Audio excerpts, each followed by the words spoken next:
जय हिंद। नमस्कार दोस्तों, आपका स्वागत है सर्विस क्लासेज केजीजी पे। Hit the target, easy to learn.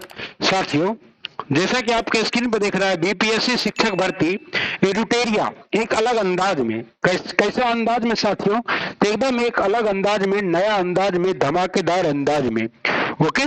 और ये जो है एक अलग अंदाज इसलिए लिखा है कि अगर आप हमारे साथ पहले से जुड़े हैं तो आपको पता होगा। और ये है मॉडल सेट 3।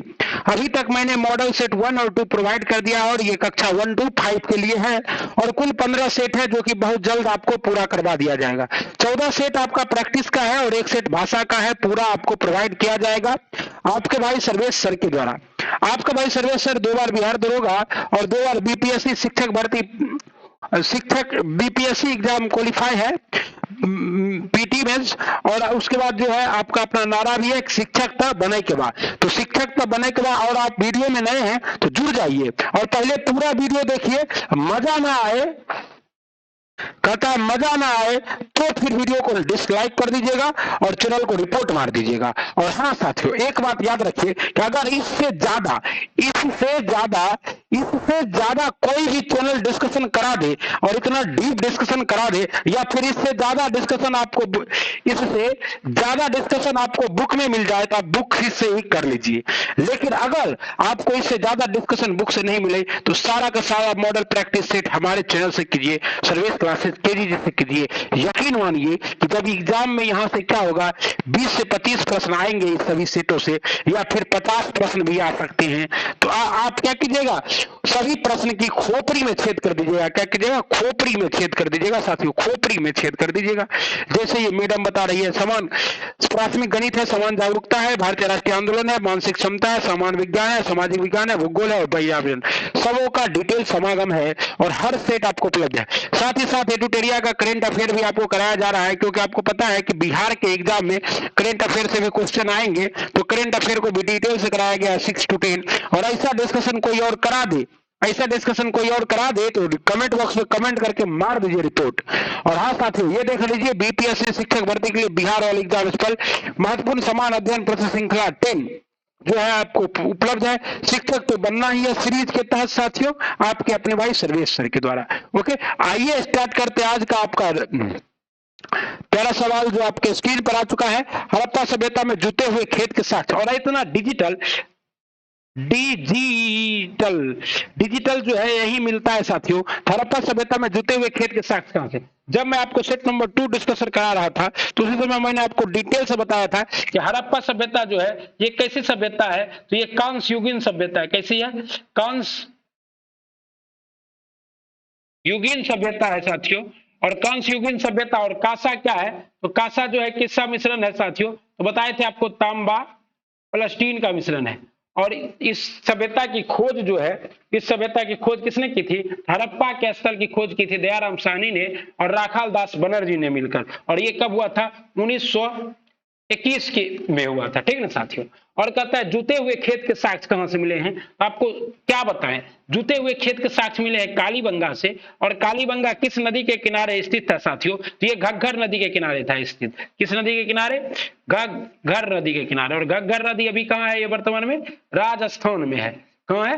राजस्थान में है कालीबंगा। और लोथल इस सभ्यता का क्या था? तो डॉक यार्ड था, मतलब बंदरगाह शहर था। ठीक ना साथियों? और रंगपुर से क्या मिला है? तो भूसी मिला। और बर्नवाली से क्या मिला है साथियों? तो कुछ अलंकृत ईंटों के साक्ष्य भी कहां से मिले हैं साथियों आपको? तो कालीबंगा से ही अलंकृत ईंटों के साक्ष्य मिले हैं। ओके। और हड़प्पा सभ्यता का कार्यकाल कितना है? तो 2500 ईस्वी पूर्व से लेकर 1750 ईस्वी पूर्व तक के काल को क्या कहते हैं? हड़प्पा सभ्यता का काल कहते हैं। और आपको बताए थे कि बर्टन ब्रदर्स नामक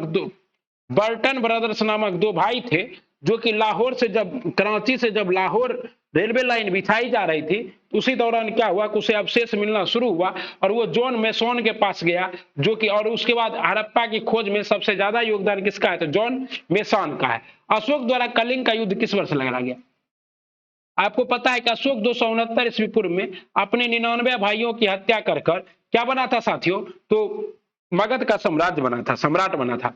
और ये जो 99 भाइयों की हत्या की, इसका वर्णन हमें कहां मिलता है? तो इसका वर्णन मिलता है हमें बौद्ध ग्रंथ दीपवंश और महावंश में मिलता है। कितने भाइयों की हत्या का वर्णन? 99 भाइयों की हत्या का वर्णन। ओके साथियों, और जब ये 99 भाइयों की हत्या कर देता है अशोक, तो उसके बाद किसके मदद से करता है? ये मदद लेता है राधा गुप्त का। किसका? राधा गुप्त का। तो ये बन जाता है शासक, और जब शासक बन जाता है तो अपने शासन के 9वें वर्ष में यानी कि 261 ईस्वी में ये हाथी प्राप्ति के लिए, क्या प्राप्ति के लिए? हाथी प्राप्ति के लिए क्या करता है? तो उड़ीसा पर, उड़ीसा का ही पुराना नाम क्या था साथियों? कलिंग था। तो कलिंग पर आक्रमण करता है। इस समय इस यहाँ के राजा कौन थे? तो चेदी वंश का राजा था। चेदी वंश का राजा था, तो उसको हरा देता है बुरी तरह से। और जब चेदी वंश के राजा को बुरी तरह से हराता है तो उसमें लगभग 50,000 लोग मारे जाते हैं। कितने? 50,000 लोग मारे जाते हैं। भयंकर रक्तपात होता है, और ये सारे रक्तपात को देखकर अशोक की रूहें कांप जाती है। और जब अशोक महाराज का रूहें कांप जाता है, कहता है अशोक की जब रूहें कांप जाती है तो अशोक क्या करता है? रूहें कांपने के बाद अशोक जो है क्या करता है? तो धम्म को अपना लेता है। किसको अपना लेता है? धम्म को अपना लेता है। किसके कहने पे? उपगुप्त के कहने पे। उपगुप्त या मोगली पुत्र तिस्य, किसके? मोगली पुत्र तिस्य के कहने पे क्या करता है? तो अशोक बौद्ध धर्म को अपना लेता है। और उसके बाद अशोक क्या होता है? तो अशोक, और ये जो 13वां ये जो वर्णन है कलिंग युद्ध का, ये कहाँ मिलता है? तो अशोक के 13वें शिलालेख में मिलता है। किसमें मिलता है? शिलालेख में मिलता है कलिंग युद्ध का वर्णन। ओके, और अशोक का सबसे बड़ा शिलालेख कौन था? तो 7वां शिलालेख था। क्या इतना डिस्कशन बुक में है? कोई करा सकता है? मौर्य काल में चारागाह के अध्यक्ष को क्या कहा जाता था? आपको पता है कि मौर्य वंश की स्थापना किसने की थी? तो मौर्य वंश की स्थापना की थी चंद्रगुप्त मौर्य ने। चंद्रगुप्त मौर्य ने अपने गुरु चाणक्य की मदद से। और हाँ साथी, याद रखिए रउआ लोगन कि अगर आपका साथी क्या है, अगर आपका गुरु क्या है, अगर आपका गुरु दमदार है तो आपकी सफलता जरूर मिलेगी आपको। क्योंकि गुरु कहता है अगर मैं पूरी पृथ्वी को भी क्या मान लू? कागज मान लू, और पूरे समुद्र के पानी को स्याही मान लू, तो भी मैं क्या कर सकता हूं? गुरु के बारे में नहीं लिख सकता हूं। यह प्रसिद्ध कथन है रविदास जी की। तो मौर्य काल में चारागाह के अध्यक्ष को क्या कहा जाता था? तो जो चारागाह के अध्यक्ष होते थे उसे कहा जाता था विविता अध्यक्ष। क्या कहा जाता? विविता अध्यक्ष कहा जाता था चारागाह के अध्यक्ष को। और वैसी भूमि जो जोत युक्त नहीं थी, जिस भूमि पर जोत नहीं होता था, उसे कहते थे सीता अध्यक्ष, सीता भूमि। और ऐसे ही और इसीलिए जब इस बिना जोते हुए भूमि से, जिसमें जुताई नहीं चल रही थी, और उसमें जब राजा जनक क्या करते हैं? जनक जुताई करने जाते हैं, तो जुताई से जो कन्या की प्राप्ति होती है उसका नाम हो जाता है सीता। तो आपको पता है। लेकिन मौर्य काल में चारागाह अध्यक्ष क्या कहते थे? विविता अध्यक्ष कहते थे। ये थोड़ा अप लेवल का क्वेश्चन था। ये क्वेश्चन क्या था? आप स्टार मार्क लगा लीजिए, नया क्वेश्चन है। गुप्त काल में पीगू किसे कहा जाता था? गुप्त काल में पीगू किसे कहा जाता था? पूजा स्थल को, न्यायालय। तो गुप्त वंश की स्थापना किसने की थी साथियों? श्रीगुप्त ने की थी। किसने की थी? श्रीगुप्त ने की थी। और श्रीगुप्त में गुप्त के टाइटल की वजह से ही इस वंश का नाम गुप्त वंश हो गया। और इस वंश का जो ओरिजिनल संस्थापक था वो कौन था? तो वो था आपका चंद्रगुप्त प्रथम था। चंद्रगुप्त प्रथम था। और श्रीगुप्त के बाद घटोत्कच बना था, और घटोत्कच के बाद चंद्रगुप्त प्रथम। और चंद्रगुप्त प्रथम ने 319 ईस्वी में जो है गुप्त संवत भी चलाया था साथियों। और गुप्त काल को जो है भारतीय इतिहास का क्या कहा जाता है? तो भारतीय इतिहास का स्वर्ण काल कहा जाता है। इतिहास का स्वर्ण काल कहा जाता है किसे? गुप्त काल को। ओके साथियों, तो कहता है गुप्त काल में पीगू किसे कहा जाता है? तो गुप्त काल में पीगू जो है ये न्यायालय को कहा जाता था। किसे कहा जाता था? न्यायालय को कहा जाता था साथियों। ओके, और देखिए ज्यादा तो ऑप्शन के हिसाब से नहीं बता सकते कि पूजा स्थल को क्या कहा जाता था, लेकिन यहूदियों के पूजा स्थल को सिनेगोग कहा जाता है। निम्नलिखित में से कौन सी रचना हर्षवर्धन से संबंधित नहीं है? आपको पता है कि हर्षवर्धन जो है अंतिम हिंदू सम्राट था। क्या था? हिंदू सम्राट था अंतिम। और हर्षवर्धन ने किस वंश का शासक था? तो पुष्पभूति वंश का। किसका शासन था? पुष्पभूति वंश का शासक था। और पुष्पभूति वंश की स्थापना किसने की थी? तो हर्षवर्धन के पिता ने की थी। ओके, लेकिन क्या हुआ कि हर्षवर्धन को 16 साल की एज में ही अपने भाई राजवर्धन की मृत्यु के बाद, बहन राजश्री के पति के मृत्यु के बाद क्या बनना पड़ा? शासक बनना पड़ा पुष्पभूति या मौखरी। और मौखरी वंश से इसकी बहन का शादी हुआ था। और उसके बाद जो है ये हर्षवर्धन बहुत अच्छा लेखक भी था। हर्षवर्धन ने लिखा है नागारन, रत्नावली और प्रियादर्शिका। लेकिन काव्य दर्शन हर्षवर्धन की पुस्तक नहीं है। काव्य दर्शन की रचना अलंकाराचार्य ने किया था। किसने किया था काव्य दर्शन की रचना? अलंकाराचार्य ने किया था। ओके साथियों, यही और कहता है मंदसौर अभिलेख का संबंध किस शासक से है? तो मंदसौर अभिलेख का संबंध, तो देखिए मंदसौर अभिलेख का संबंध जो है आपका यशोवर्मन से है। किससे है? यशोवर्मन से है, ठीक है ना। और मंदसौर अभिलेख सैनिक उपलब्धियों का वर्णन है। यशोवर्मन के क्या है? तो सैनिक उपलब्धियों का वर्णन है। रुद्रादमन से क्या है साथियों? तो रुद्रादमन से आपका जो है एहोल अभिलेख का वर्णन रुद्रादमन। और जूनागढ़ अभिलेख भी किससे संबंधित है?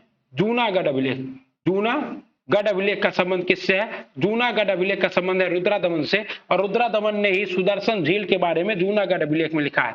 खारवेल जो है ये क्या था? तो हाथी गुफा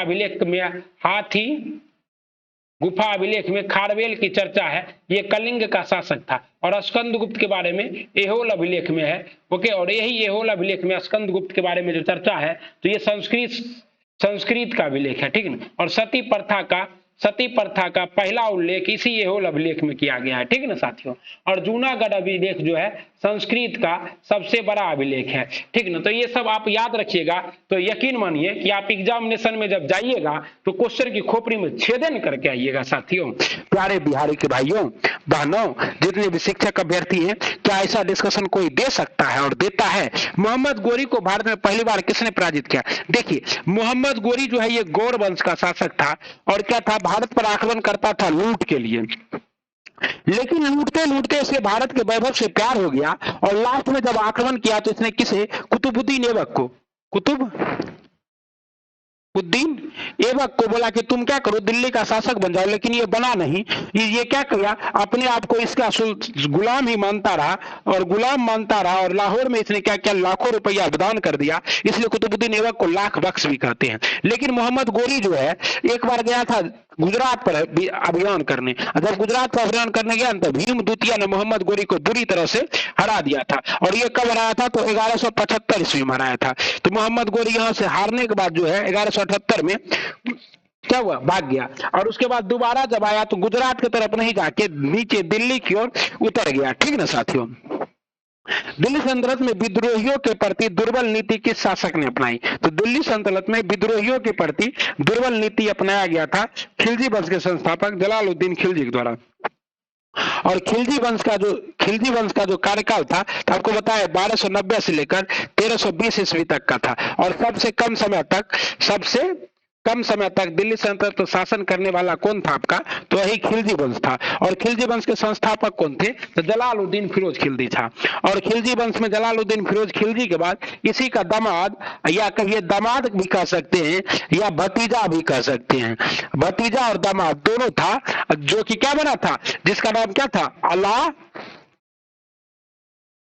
अलाउद्दीन खिलजी। और ये क्या बन गया साथियों? तो धोखे से इसकी हत्या कर दी जलालुद्दीन खिलजी की और दिल्ली खिलजी वंश का अगला शासक बन गया। दिल्ली सल्तनत के किस सुल्तान ने सैनिकों को नगद वेतन देने की प्रथा का आरंभ किया? तो सैनिकों को नगद वेतन देने की प्रथा का आरंभ करता है अलाउद्दीन खिलजी। और अलाउद्दीन खिलजी है जो है हुलिया और दाग प्रथा भी स्टार्ट करता है, ताकि कोई भी जो है हुलिया दाग प्रथा, ताकि कोई भी सैनिक जो है वो क्या करे? 2 बार आकर पैसा वसूल ना कर ले, ठीक ना। और बलबन ने क्या किया था? तो बलबन ने लौह एवं रक्त की नीति अपनाई थी साथियों। और फिरोज तुगलक जो है इसे दिल्ली सल्तनत का क्या कहा जाता है? इसे दिल्ली सल्तनत का अकबर कहा जाता है। और इसने क्या किया था? तो नहर का निर्माण करवाया था। और ब्राह्मणों पर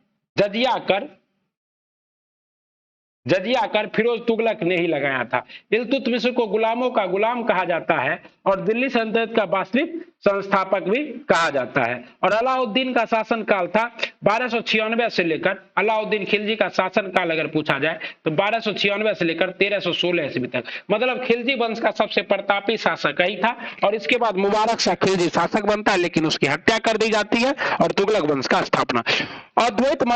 अद्वैतवाद मत के प्रतिपादक कौन थे? तो अद्वैतवाद मत के प्रतिपादक थे शंकराचार्य। कौन थे? शंकराचार्य थे। अद्वैत का मतलब क्या होता है? कि ईश्वर एक है। और द्वैतवाद के संस्थापक कौन थे? तो विशिष्ट द्वैतवाद के विशिष्ट द्वैतावाद के संस्थापक थे रामानुजम, और निम्नकाचार्य जो है ये शुद्ध द्वैतावाद के संस्थापक थे। निम्नलिखित में से किस मुगल बादशाह ने न्याय की पद्धति जंजीर लगाई थी? तो न्याय की पद्धति जंजीर लगाया था जहांगीर ने, और बोला था कि कभी भी तुम अगर इस जंजीर को बजा दोगे तो हम क्या होंगे, दौड़े दौड़े चले आएंगे। और जहांगीर जो है 1605 ईस्वी में मुगल सिंहासन की गद्दी पर बैठा था, और जहांगीर के बचपन का नाम था सलीम। ओके, और जहांगीर जो है शेख सलीम चिश्ती के आशीर्वाद से पैदा हुआ था। ओके, और साथ ही 12 घोषणाओं को भी प्रकाशित करवाया था। और जहांगीर के काल को क्या कहा जाता है? तो चित्रकला का स्वर्णकाल कहा जाता है, चित्रकला का स्वर्णकाल। वही शाहजहां के काल को क्या कहा जाता है? स्थापत्य कला का स्वर्णकाल। हुमायूं 2 बार बना था, 2 बार मुगल बादशाह बनने वाला कौन था? हुमायूं। और अकबर तो इस वंश का महानतम शासक था, इसकी मृत्यु 1605 ईस्वी में हो गई थी, और 1556 में हुमायूं की मृत्यु के बाद ये राजा बना था। तो कहेगा कि मुगल साम्राज्य में सबसे लंबे समय तक शासन किसका रहा? एक अकबर, और अकबर से भी ज्यादा किसका रहा? औरंगजेब का। किसका रहा? औरंगजेब का रहा। औरंगजेब को आलमगीर भी कहते हैं। ओके साथियों, तो इतना डिस्कशन कोई नहीं करा सकता है, nobody can discuss this type of discussion. Okay, आइए निम्नलिखित में से किससे दारा शिकोह को लघु अकबर कहा था? दारा शिकोह जो है ये क्या था साथियों? ये किसका पुत्र था? ये शाहजहां का पुत्र था, शाहजहां का पुत्र था, और ये बहुत अच्छा व्यक्ति था। और इसने क्या किया था? तो महाभारत का भी अनुवाद करवाया था, महाभारत का अनुवाद करवाया था रजमनामा के नाम से। ओके, और ये बहुत अच्छा व्यक्ति था, तो शाहजहां ने इसे राजा घोषित कर दिया। लेकिन ये बात जो है शाहजहां के पुत्र औरंगजेब को बिल्कुल नागवार गुजरा। अतः औरंगजेब ने क्या किया? दारा शिकोह की हत्या करवा दी सामूगढ़ की लड़ाई में। किस लड़ाई में? तो सामूगढ़ की लड़ाई में, सामूगढ़ की लड़ाई में। ओके, और शाहजहां को कैद कर लिया, और दारा शिकोह का आंख निकाल कर घोड़े पर बैठ तलवार के नोक में गांठ के अंदर दंगा पूरा शहर में घुमाया था औरंगजेब। इसलिए औरंगजेब से दिल्ली वासी बहुत डरते थे। और ये जो है लेनपुर ने इन्हें क्या कहा था? तो लघु अकबर कहा था। क्या किसने? लेनपुर ने। ओके, और इसने सीरे अकबर के नाम से, दारा शिकोह ने किसके नाम से साथियों? तो सीरे अकबर के नाम से, सीरे अकबर के नाम से 12 उपनिषदों का भी क्या किया था? उपनिषदों का भी फारसी में अनुवाद किया था। बहुत जानकार व्यक्ति था, पढ़ा लिखा व्यक्ति था। किस सिख गुरु ने सिख को एक सैनिक संप्रदाय के रूप में परिवर्तित कर दिया? आपको पता है कि सिख और क्या है मुगल का जो संबंध है, मुगल का संबंध वो 1 नंबर था, कोई दिक्कत नहीं था, फर्स्ट क्लास चल रहा था। क्या चल रहा था? फर्स्ट क्लास चल रहा था। लेकिन तभी क्या हुआ साथियों कि फर्स्ट क्लास चलते चलते एगो गड़बड़ी हो गया। अब क्या गड़बड़ी हो गया साथियों? तो जो सिख के 5वें गुरु थे ना, तो 5वें गुरु, उनका नाम था गुरु अर्जुन देव। गुरु अर्जुन देव। और गुरु अर्जुन देव ने क्या किया कि खुसरो महोदय जो है ना, खुसरो जो है ये किसका? ये जहांगीर का जो है ना बेटा था। खुसरो क्या था? जहांगीर का बेटा था। इसने विद्रोह कर दिया था सिंहासन के लिए। इसके लिए? सिंहासन के लिए। और ये जाकर मिल लिया गुरु अर्जुन देव से, और गुरु अर्जुन देव ने खुसरो का आशीर्वाद दे दिया। इस बात से जहांगीर पूरी तरह से नाराज हो गए। जब जहांगीर पूरी तरह से नाराज हो गए तो जहांगीर ने क्या किया कि जहांगीर ने गुरु अर्जुन देव की हत्या करवा दी, और अपने बेटा खुसरो का दोनों आंख निकाल लिया। बताइए। और जब ये हुआ तो इसके बाद जो गुरु बने उसका नाम था गुरु हरगोविंद। और गुरु हरगोविंद ने क्या किया? तख्त खालसा की स्थापना की। तख्त खालसा जो कि 6ठे नंबर के गुरु थे, और इन्होंने क्या किया? तो सिखों को सैनिक संप्रदाय के रूप में संगठित करने लगे, क्योंकि ये बोले कि अब हम लोगों को क्या है, ये लोग गाजर मूली समझ लिया है, और हमारे कम्युनिटी को क्या किया? फांसी लगा दिया हमारे गुरु को। अतः अब हमें भी क्या करना पड़ेगा। और ये क्या करते थे? 12 फीट ऊंचा तख्त पर बैठते थे और ढोल नगाड़े बजवाते थे। क्या करते थे? ढोल नगाड़े। लेकिन उसके बाद क्या हुआ? गुरु हरराया भी बने कुछ समय के लिए। गुरु तेग बहादुर को औरंगजेब ने मरवा दिया, और जब औरंगजेब ने इसे मरवा दिया तब तो गुरु गोविंद सिंह जब बनते हैं गुरु, तो पूरी तरह से क्या करते हैं? खालसा पंथ की स्थापना कर देते हैं। और खालसा पंथ की स्थापना करके मुगल साम्राज्य के खिलाफ पूरा आंदोलन खोल देते हैं। कौन? गुरु गोविंद सिंह। विजयनगर के किस शासक के काल में अब्दुल रज्जाक ने विजयनगर की यात्रा की थी? तो अब्दुल रज्जाक जो है ये कहां से आया था साथियों? तो आपको पता होगा कि अब्दुल रज्जाक जो है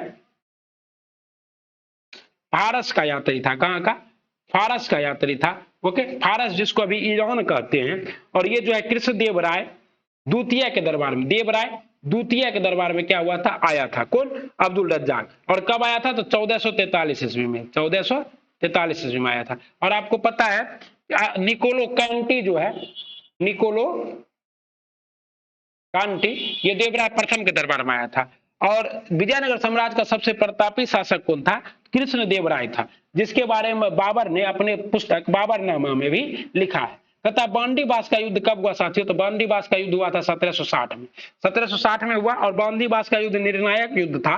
और इस युद्ध के बाद क्या हुआ साथियों कि फ्रांसीसी जो है, फ्रांसीसी लोगों को अंग्रेज ने क्या किया? पीट पीट कर मार डाला।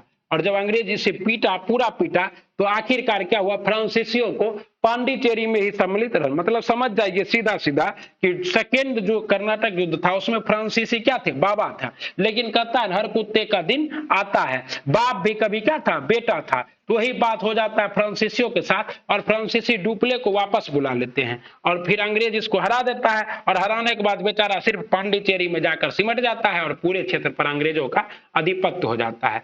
अहमद शाह अब्दाली के भारत पर प्रथम आक्रमण समय मुगल बादशाह कौन था? जब प्रथम आक्रमण किया ना अहमद शाह अब्दाली, तो मुगल बादशाह तो पता है आपको कौन था? तो वो था आपका मोहम्मद शाह रंगीला। तो मोहम्मद शाह रंगीला अब्दाली से लड़ने नहीं चाहता था। अब्दाली आराम से आता था, हमला करता था, चला जाता था।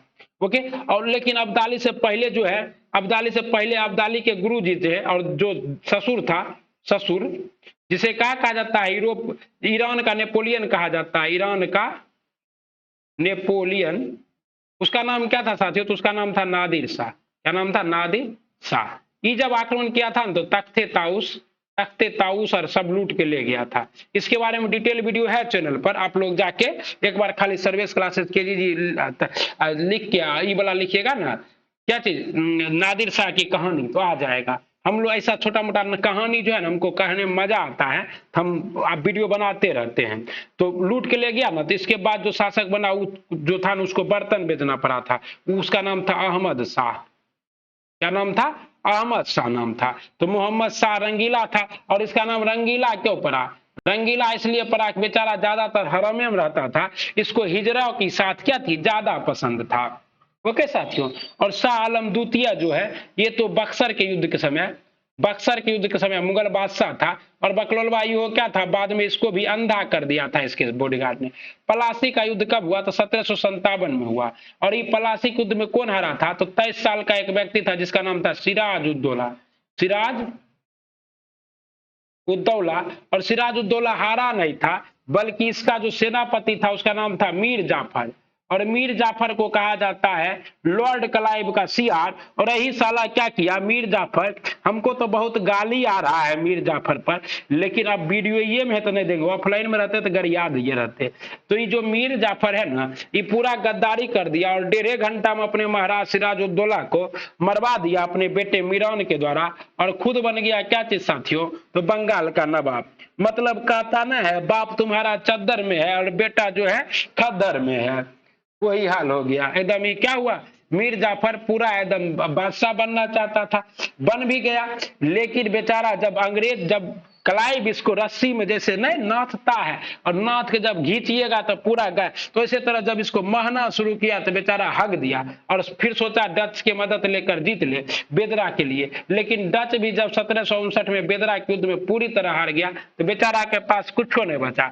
इसको हटा के फिर इसके दामाद मीर कासिम को बना दिया, फिर मीर कासिम को हटा के इसको बना दिया, फिर नवाबुद्दौला को बना दिया। और लास्ट में बोला तुम लोग सब बनने ही लायक नहीं हो, हम खुद दे रहेंगे बंगाल का नवाब। और अंग्रेज क्या किया? बंगाल को हथिया लिया। और आपको पता है साथियों, अंग्रेज एक दूगो काहे बनाया तनी दिन के लिए? क्योंकि अंग्रेज जनता का विद्रोह नहीं झेलना चाहता था। क्योंकि अंग्रेज जानता था कि सिंहासन खाली करो कि जनता आती है, भला हाल हो जाता है। नीतीश कुमार के नहीं तरह की नहीं कि जाए आंदोलन करने तो मार डंटा सोंघा दे। फौजाबाद में 1857 के विद्रोह का नेतृत्व किसने किया था? आपको पता है साथियों? जब ये फैजाबाद में विद्रोह का नेतृत्व कर रहे थे ना, इनके लिए 50,000 रुपया इनाम भी रखा गया था। उस समय 50,000 रुपया बहुत मायने रखता है। उसका नाम था अहमदुल्ला। क्या नाम था, अहमदुल्ला खान। ओके, और लियाकत अली तो कहीं विद्रोह ही नहीं किए थे। अजीमुल्ला खान जो है ये विद्रोह के सूत्रधार थे, और खान बहादुर खान जो है ये बरेली में किए थे। बरेली के बाजार में झुमका गिरा रहे, बरेली के बाजार वाला झुमका। अब पता ना झुमका उमका कौन पहनता है भैया, अब तो सब ऐसा ऐसा चीज पहनता है कि हम क्या बताएं, एकदम उर्फी जावेद हो गया है दुनिया। किस इतिहासकार ने बंगाल के 1765 ईस्वी से लेकर 1772 के मध्य के काल को डाकुओं की काल कहा था। एक्चुअली में क्या हुआ ना कि 22 अक्टूबर 1764 को क्या हुआ कि एकदम बक्सर का युद्ध हो गया, और अंग्रेज इसमें पूरी तरह जीत गया। जब अंग्रेज जीत गया तो लॉर्ड क्लाइव ने क्या किया कि राजा बना दिया वही मीर जाफर को, और फिर क्या किया, राजा मीर जाफर को बना के नवाब, और बंगाल की और बिहार की दीवानी अपने हाथ में ले लिया, और पकड़ के चूसना शुरू कर दिया बंगाल को। जब ये पकड़ के चूसना शुरू किया ना, तब बंगाल बिहारी तो सब थर कांपा, पूरा लूटा एकदम। क्या किया, तो ये के.एम. पनिकर महोदय ने थे, इस काल को इन्होंने कहा क्या, डाकुओं का काल कहा। इकोनॉमिक हिस्ट्री ऑफ इंडिया नामक पुस्तक किसने लिखी है, इकोनॉमिक हिस्ट्री ऑफ इंडिया नामक पुस्तक लिखी है रमेश चंद्र दत्त ने। और आपको तो पता है इकोनॉमिक्स का सबसे अच्छा पुस्तक किसका है, तो रमेश शर्मा का है। इसीलिए आप ये भी याद रखिएगा कि रमेश चंद्र दत्त, राष्ट्रवादी नेता रमेश चंद्र दत्त ने अपनी पुस्तक इकोनॉमिक हिस्ट्री ऑफ इंडिया 1901 में धन निष्कासन सिद्धांत पर बल देने के लिए लिखा था। ओके, कहता है किस अधिनियम के माध्यम से भारत की शिक्षा पर 1 लाख रुपए खर्च करने का प्रावधान किया। एक्चुअली में क्या था ना कि अंग्रेज चाहता था कि भारत में हम ऐसा वर्ग तैयार हो जो कि फोकट में क्या करे, मेरा नौकरी करे। अब अंग्रेज जो है झाड़ू देने वाला, पोछा लगाने वाला, लेटरिन साफ करने वाला, जूता कपड़ा सब साफ करने वाला लेके ब्रिटिश से तो नहीं है ना आता। इसलिए अंग्रेज ने क्या किया, यहीं पर बोला कि 1 लाख रुपया खर्चा करेंगे साल भर में, कुछ लोग को पढ़ा लिखा के एक्टिव बना देंगे, जो कि क्या करेगा, हमारा ये सब काम करेगा, हमारा भाषा समझेगा। ये जो प्रावधान है ना 1813 के चार्टर एक्ट के द्वारा आया। लेकिन जैसे आया ना तो फिर कुछ भारतीय शिक्षाकारी भी बोला हमको भी दीजिए 1 लाख में शेयर। तो बोला रुको रुको रुको, हम एगो टीम गठित करते हैं और वो टीम डिसाइड करेगा कि किसको देंगे। और वो टीम जो था लॉर्ड मैकाले के अध्यक्षता में था। किसके अध्यक्षता में, लॉर्ड मैकाले। और मैकाले महोदय क्या बोल दिए कि भैया शिक्षा देने है तो अंग्रेजी में दो। If you want to give the 1 lakh rupees in the British for education so please give the क्या है ईसाई missionary, Christian missionary, because English is a language. और Macaulay is told that the whole India's book is shifted on one room library in London. Okay, that's the Macaulay's statement about, and Macaulay submit their statement 1935. This is called 1835 Macaulay Mint. 1835 Macaulay Mint, that's the Magna Carta of English. Okay, in India. आत्मीय सभा का गठन किसके द्वारा किया गया था, हमको भी थोड़ा बहुत मैकाले याद आ गया, साला को गरिया रहे थे। कहता है आत्मीय सभा की स्थापना राजा राम मोहन राय द्वारा 1815 ईस्वी में की गई थी। ओके साथियों, और कहता है वेदांत सोसाइटी की स्थापना भी राजा राम मोहन राय ने की थी। कलकत्ता इंटेरियन कमेटी भी राजा राम मोहन राय ने बनाया था। और ब्रह्म समाज की भी स्थापना किसने की थी, ब्रह्म समाज की स्थापना राजा राम मोहन राय ने की थी। और ये मोस्ट इंपॉर्टेंट है, कब किया था, 1928 में। देखिए एडुटेरिया है, क्वेश्चन का लेवल थोड़ा बढ़ा दिया है जीके जीएस का, लेकिन आप लोग घबराइएगा नहीं। आप लोग को जो 68 घंटा वाला सेट दिए हैं ना, 68 घंटा वाला, उसको पूरा देख लीजिए, एकदम धुआं धुआं कर दीजिएगा। अलीगढ़ आंदोलन के संस्थापक कौन थे, अलीगढ़ आंदोलन के संस्थापक आपको क्या बताए साथियों, अलीगढ़ आंदोलन के संस्थापक थे सर सैयद अहमद खां, सर सैयद अहमद खां थे। और अलीगढ़ आंदोलन कब हुआ था, 1875 में हुआ था साथियों। ओके, इसके माध्यम से आधुनिक विचारों में पाश्चात्य शिक्षा द्वारा मुस्लिमों की स्थिति में सुधार लाने का प्रयास किया गया था। पागलपंथी विद्रोह किसके नेतृत्व में हुआ था, तो पागलपंथी विद्रोह करम शाह के नेतृत्व में हुआ था। ओके, और इसके क्या हुआ, और यह विद्रोह कब हुआ था साथियों, तो पागल, और ये कब हुआ था, 1813 से 31 के काल में हुआ था, ठीक ना। और उसके बाद करम शाह जब मरा तो इसका बेटा जो है टीपू इसका नेतृत्व किया था पागलपंथी विद्रोह का। और धार्मिक पंथ सत्य समानता एवं बंधुत्ववादी पर बल देने के लिए हुआ था। सन 1881 का प्रथम कारखाना अधिनियम किस वायसराय के, तो देखिए 1881 में भारत का शुद्ध उद्धारक जो था वो था लॉर्ड रिपन। इस बेचारा बहुत सारा काम किया, इल्बर्ट बिल भी लाया था, इल्बर्ट बिल तो 1883 वाला मोस्ट फेमस है, बहुत बार क्वेश्चन पूछता है। और 1878 में जो है ये सबसे छोटा था, 1878 में ये सबसे छोटा था, ये लाया था vernacular press act, lord Lytton. और लॉर्ड मियो जो है 1872 में, इसके समय में क्या हुआ था, पहली जनगणना हुई थी, पहली जनगणना। ओके, इतना डिटेल हम ही करा सकते हैं। लॉर्ड डफरिन के शासनकाल में क्या हुआ था, कांग्रेस की स्थापना हुई थी। अब हम ही कहते हैं, हमको लगता है जैसे कि हम अपना घमंड शो कर रहे हैं, ऐसा बात नहीं है साथियों। बाकी सब चैनल वाला क्या करता है, एक का भी दो का सी करा देता है। वैसे करिएगा, अभी थोड़ा देर बाद भूल जाइएगा। ऐसे तनी डीप में कीजिएगा ना तो कुछ ना कुछ तो याद रहेगा ना, तो एग्जामिनेशन के खोपड़ी में छेद कीजिएगा। तो चैनल को दबा के लाइक सब्सक्राइब और शेयर कर लीजिए। आप ही के भाई का चैनल है, कोनो अमेरिका का आदमी हम है थोड़े हैं। तो सब ने शेयर करबो, तो सब ने लाइक करबो, क्या करते हो। गांधी जी ने दक्षिण अफ्रीका प्रवास के दौरान किस राज रचना का प्रकाशन किया। गांधी जी जब दक्षिण अफ्रीका में थे तो इन्होंने इंडियन ओपिनियन निकाला, और ये इंडियन ओपिनियन 4 भाषाओं में निकलता था, हिंदी, मराठी नहीं, हिंदी, गुजराती, अंग्रेजी और उर्दू में शायद। ओके, और नवजीवन महात्मा गांधी का था, जो कि इंडिया में हिंद स्वराज भी महात्मा गांधी की पुस्तक थी। और माई अर्ली लाइफ ही पता नहीं, इसके बारे में नहीं कह सकते हैं। किस गवर्नर जनरल द्वारा सर्वप्रथम प्रेस पर सेंसरशिप लागू किया गया था, तो सर्वप्रथम प्रेस पर सेंसरशिप लागू किया था लॉर्ड वेलेस्ली के द्वारा। और कब लागू किया गया था, तो लॉर्ड वेलेस्ली आपको पता है 1799 से लेकर 1805 तक क्या रहे थे, 1805 तक भारत के गवर्नर जनरल रहे थे। तो इसी समय में क्या हुआ था साथियों, सेंसरशिप लाया गया था। ओके, मुजफ्फरपुर में किंग्सफोर्ड की हत्या का प्रयास किसने किया, मुजफ्फरपुर में किंग्सफोर्ड की हत्या का प्रयास 1908 में ये कौन किया था, खुदीराम बोस और प्रफुल्ल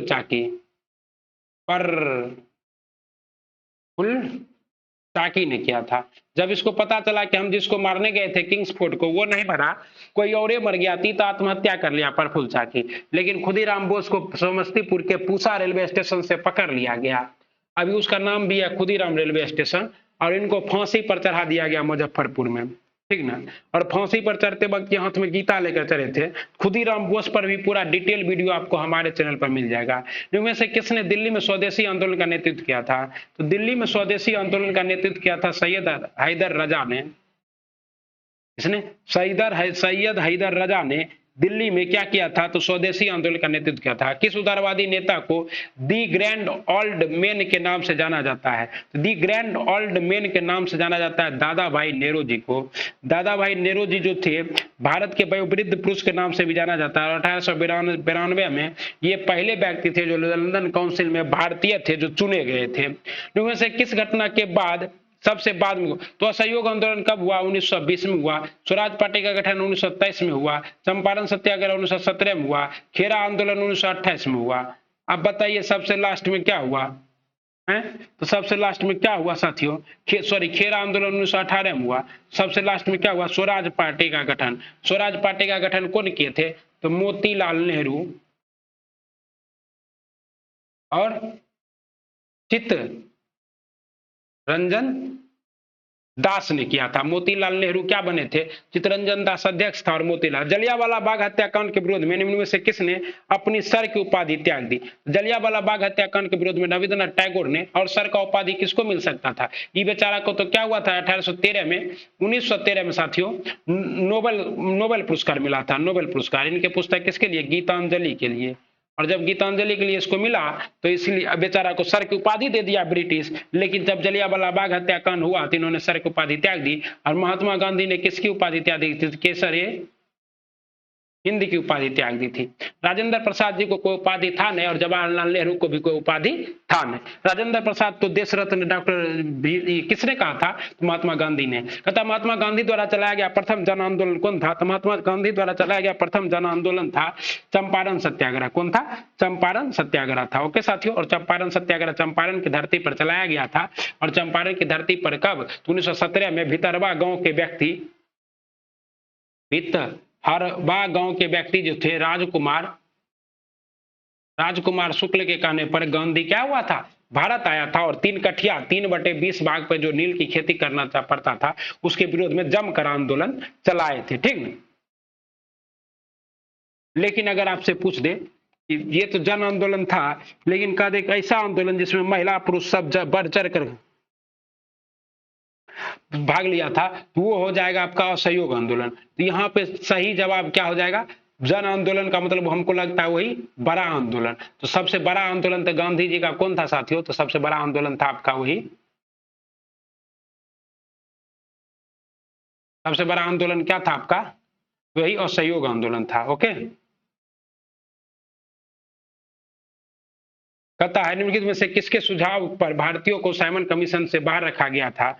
तो किसके सुझाव पर भारतीय, तो लॉर्ड इरविन, क्योंकि इस समय वायसराय कौन था, लॉर्ड इरविन। तो यही बोला था कि भारतीयों को बाहर रखिए, और भारत को बाहर रख दिया। और इसकी स्थापना कब हुई थी, 1927 में हुई थी। और भारत कब आया था, तो 1928 में आया था। और इसकी अध्यक्षता कौन कर रहा था, तो सर एंड्रू साइमन कर रहा था। इसलिए इसका नाम क्या पड़ गया था, साइमन कमीशन पड़ गया था। द्वितीय विश्व युद्ध कब शुरू हुआ था, तो द्वितीय विश्व युद्ध 1939 में शुरू हुआ था। ओके, और अगर तारीख पूछे तो तारीख बताइएगा 1 सितंबर 1939। कब बताइएगा, 1 सितंबर 1939। कहता निम्नलिखित में से कौन सा युग्म सही सुमेलित नहीं है, तो लॉर्ड रिपन के समय में क्या हुआ था, केबनन के म्यूल अवार्ड आया था 1932। लॉर्ड लेनिथ्यू को अगस्त प्रस्ताव, लॉर्ड डलहौजी व्यापकता का सिद्धांत, और जेम्स फोर्ड के समय में द्वैध शासन। तो आपको पता है कि 1932 में तो लॉर्ड रिपन था ही नहीं, लॉर्ड रिपन तो 1881 में था। तो यही ना गलत होगा।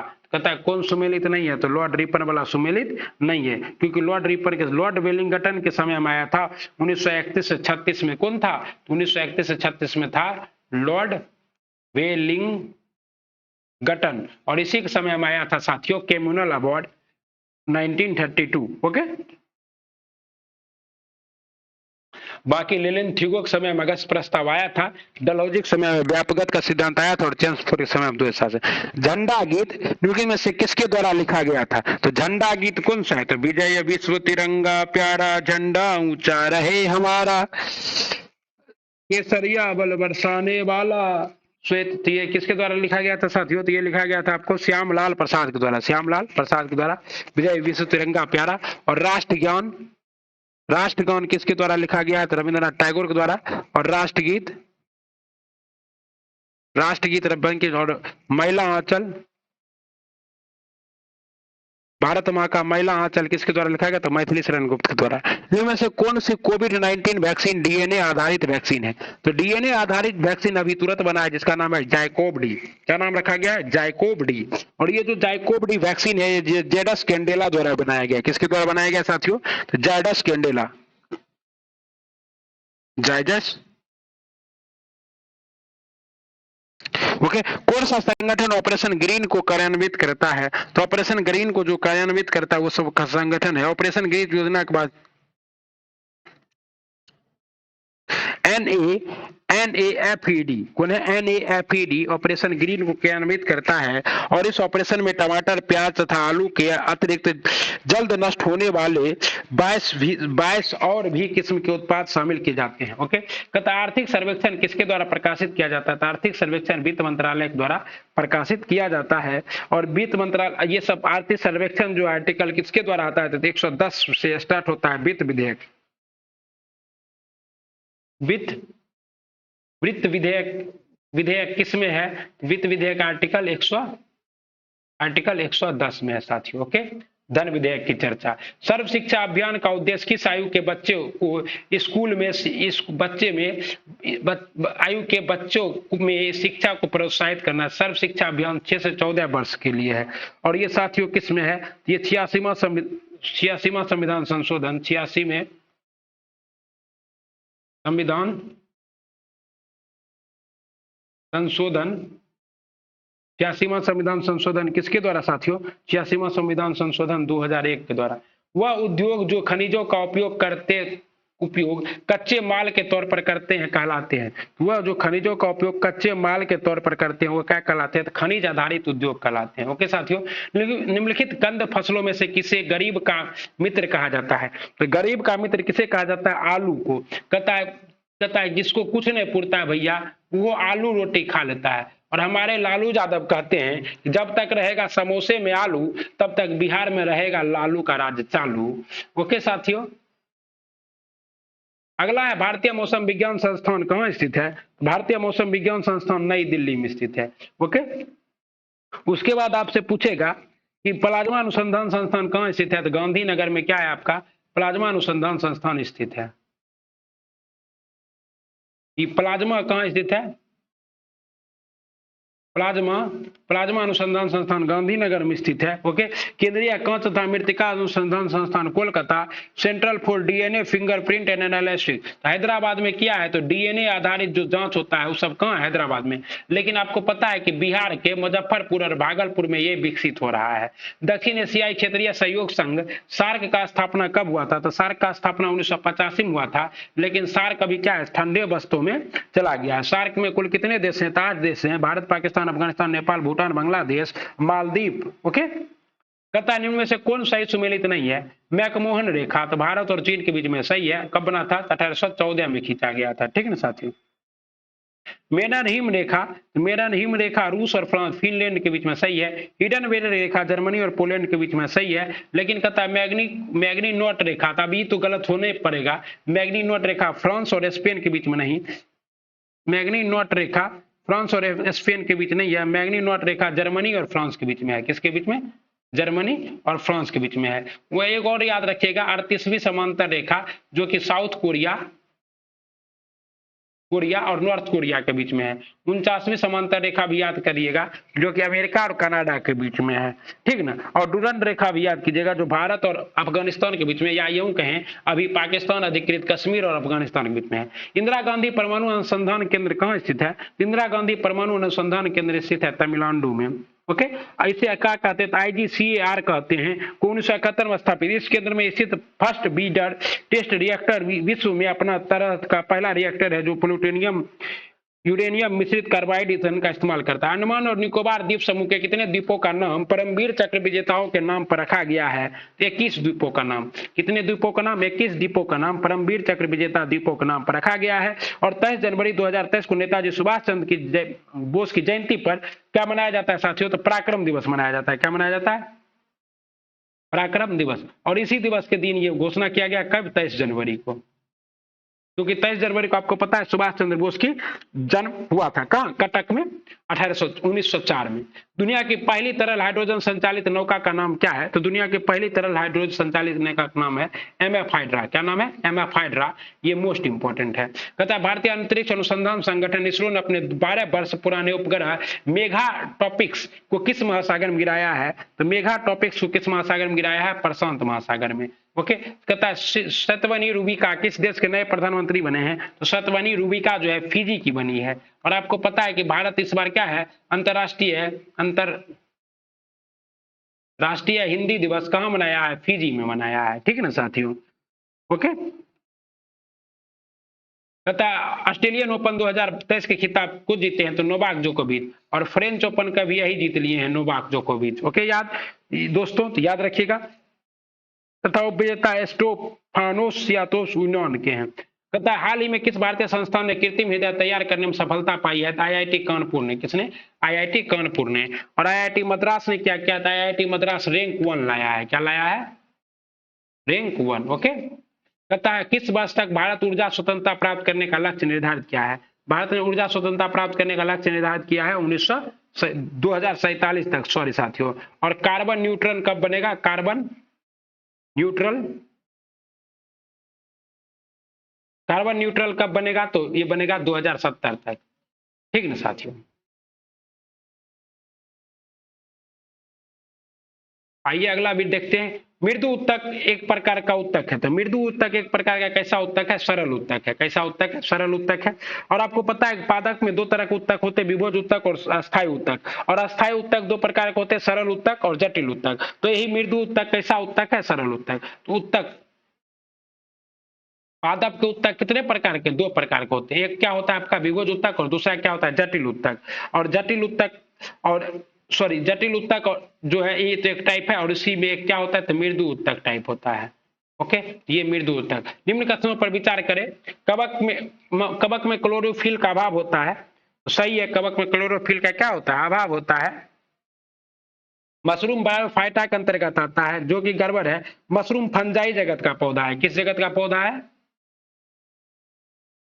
फंजाई जगत का पौधा है, ओके, जिसमें क्लोरोफिल वर्णक नहीं पाया जाता है लेकिन कोशिका भित्ति होती है। शैवाल संवहनीय पौधा है, नहीं, शैवाल थेलोफाइटा वर्ग का पौधा है। किसका है? थेलोफाइटा वर्ग का पौधा क्या है? शैवाल। थेलोफाइटा वर्ग के पौधे का शरीर जड़, तना एवं पत्तियों में विभेदित नहीं रहता है। ये सही है साथियों, ये सही है। और कहता है निम्न में से कौन सही है? तो 1 और 4 सही है। संक्रमित पेयजल से फैलने वाला रोग है। संक्रमित पेयजल से फैलने वाला रोग है साथियों हेपेटाइटिस। हेपेटाइटिस में आपका क्या गड़बड़ा जाता है साथियों? तो हेपेटाइटिस में आपका आंत गड़बड़ा जाता है, खाना उना नहीं पचता है। मलेरिया मादा एनाफिलीज मच्छर के काटने से फैलती है, ओके। और मोटापा तो बसा के अधिक खान पान हो जाता है। और टेटनस जो है जंग लगे कील उल के गरने से होता है। और इसके लिए क्या कर धनुष टंकार इसका दूसरा नाम है, जीवाणु। दुधारू पशुओं का रोग एंथ्रेक्स होता है। दुधारू पशुओं का रोग जो एंथ्रेक्स है इसको मुंह और खुर का रोग कहते हैं। और ये किसके द्वारा होता है? तो बैक्टीरिया के द्वारा होता है साथियों, ठीक ना। इसका दूसरा नाम है खुरपक्का रोग भी। रसांकुर पाया जाता है। तो रसांकुर कहाँ पाया जाता है साथियों? रसांकुर हमेशा छोटे आंत में पाया जाता है, जिसको आप लोग क्या कहते हैं? भिलाई भी कहते हैं, ठीक ना। तो भिलाई कहाँ पाया जाता है? छोटी आंत में, जो कि क्या कहता है छोटी आंत। तो आपको पता है इस तरह से अगर आपका छोटी आंत है तो छोटी आंत 3 श्रेणी में बना है, तो ग्रहणी, जेजुनम और इलियम। तो इलियम में ही क्या पाया जाता है? रसांकुर पाए जाते हैं, जो कि भोजन को अवशोषित करते हैं। अब ये भी अवायवीय शोषण कोशिका के किस भाग में होता है? तो अवायवीय शोषण जो है ये कोशिका के किस में होता है साथियों? तो कोशिका द्रव में होता है। कहाँ होता है? कोशिका द्रव में। और इसी से आपका क्या बनता है? लैक्टिक अम्ल। लैक्टिक अम्ल बनता है। जब आप लोग दौड़ते उड़ते हैं तहीन हो जाता है। और माइटोकॉन्ड्रिया में क्या होता है? वायविक लवण, वायविक होता है। और माइटोकॉन्ड्रिया को क्या कहा जाता है? तो कोशिका का ऊर्जा गृह कहा जाता है। जब फाइब्रोजेन प्लाज्मा से अलग हो जाता है तो फाइब्रोजेन रहित प्लाज्मा को कहा जाता है। तो फाइब्रोजेन रहित का प्लाज्मा को कहा जाता है सीरम। क्या कहा जाता है? सीरम कहा जाता है। यह हल्के पीले रंग का चिपचिपा द्रव है। प्लाज्मा में उपस्थित प्रोटीन प्लाज्मा प्रोटीन कहलाता है, जिसमें प्रमुख है फाइब्रिनोजन, प्रोथ्रोम्बिन तथा हेपेरिन। ये रक्त का थक्का बनाने में मदद करते हैं। और रक्त जमने की क्रिया में फाइब्रोजिन प्लाज्मा से अलग हो जाता है और प्लाज्मा का शेष भाग सीरम कहलाता है। अंडाशय तथा एस्ट्रोजन स्थापित होता है। एस्ट्रोजन किसके द्वारा स्थापित होता है? अंडाशय द्वारा। ये कैसा हार्मोन है? तो महिला सेक्स हार्मोन है, ठीक ना। और वृषण द्वारा क्या होता है? तो टेस्टोस्टेरोन जो है ये वृषण द्वारा होता है और ये पुरुष हार्मोन है। और थायराइड तो हम दोनों में होता है, महिला और फीमेल में। और लेंगरहिंस की द्वीपिका कहाँ पाई जाती है? तो लेंगरहिंस की द्वीपिका जो है इंडोप्लाज्मिक रेटिकुलम पर पाई जाती है, ओके साथियों। कहता है नर युग्मक तथा मादा युग्मक के संयोग से बनता है। तो नर युग्मक तथा मादा युग्मक के संयोग से बनता है जायगोट। क्या बनता है? जायगोट बनता है। मूल भौतिक राशियां कितनी है? मूल भौतिक राशियां 7 हैं। कितनी है? 7 हैं। लंबाई, द्रव्यमान, समय, विद्युत धारा, ज्योति तीव्रता, ज्योति फ्लक्स, ये सब कुल मूल राशियां कितनी? 7। इनमें से कौन सा कथन असत्य है? दूरी में केवल परिमाण होते हैं। सही बात है, दूरी में केवल परिणाम होता है, दिशा नहीं होता। विस्थापन अदिश राशि है, गलत बात है। विस्थापन सदिश राशि है। विस्थापन की दर को त्वरण कहते हैं, सही बात है। तो उपयुक्त में से कहता है कौन सा असत्य है? तो बी नंबर आपका क्या है? असत्य है। लेकिन आपको पता है साथियों, इस बार एडिटोरिया भांग पी के बनाया है, बहुत सारा आंसर गलत है। तो आपको जब हम जैसा जो गुरु मिलेगा तो सही करा देगा, और नहीं तो बाकी जो आपका दूसरे चैनल पर जाइएगा ना तो गुरु घंटाल सब है, पढ़ा लिखा कुछ है नहीं है, बस किताब देख देख के डिस्कशन कराता है। तो क्या करेगा? आपको कहेगा उपयुक्त में से सभी क्या है? कौन सा कथन असत्य है? कहेगा उपयुक्त में से सभी। विस्थापन की वेग में परिवर्तन की दर को त्वरण कहते हैं, ये भी गड़बड़ है। वेग में परिवर्तन की दर को त्वरण कहते हैं, ये भी गड़बड़ है। लेकिन दूरी में केवल परिमाण होता है, दिशा नहीं होता, ये बिल्कुल सही है।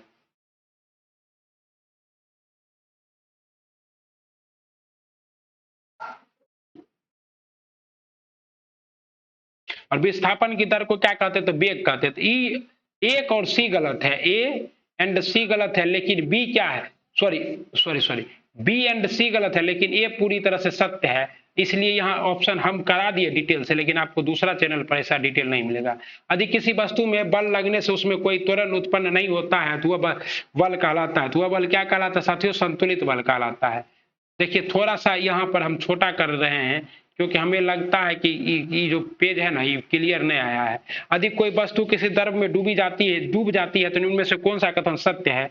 जैसे ही कोई वस्तु जल में डूब जाएगी साथियों, तो क्या होगा? वस्तु का भार उत्प्लावन बल के भार से अधिक होगा। वस्तु का भार उत्प्लावन बल के भार से अधिक होगा। और इस सिद्धांत को किसने दिया था? तो इस सिद्धांत को दिया था आर्किमिडीज ने दिया था। और आप लोग आर्किमिडीज का सिद्धांत जो है ये कहाँ तो पढ़े ही होंगे। कहाँ पढ़े होंगे साथियों? तो क्लास 8 में है ये। ओके, और आर्किमिडीज क्या कहता है? यह वस्तु का भार उत्प्लावन बल के भार का अधिक हो तो वस्तु डूब जाएगी। ओके, कहता है पूर्ण आंतरिक परावर्तन की घटना तब संभव होती है जब प्रकाश क्या होता है? तो जब प्रकाश सघन माध्यम से विरल माध्यम में जाता है। कहाँ जाता है?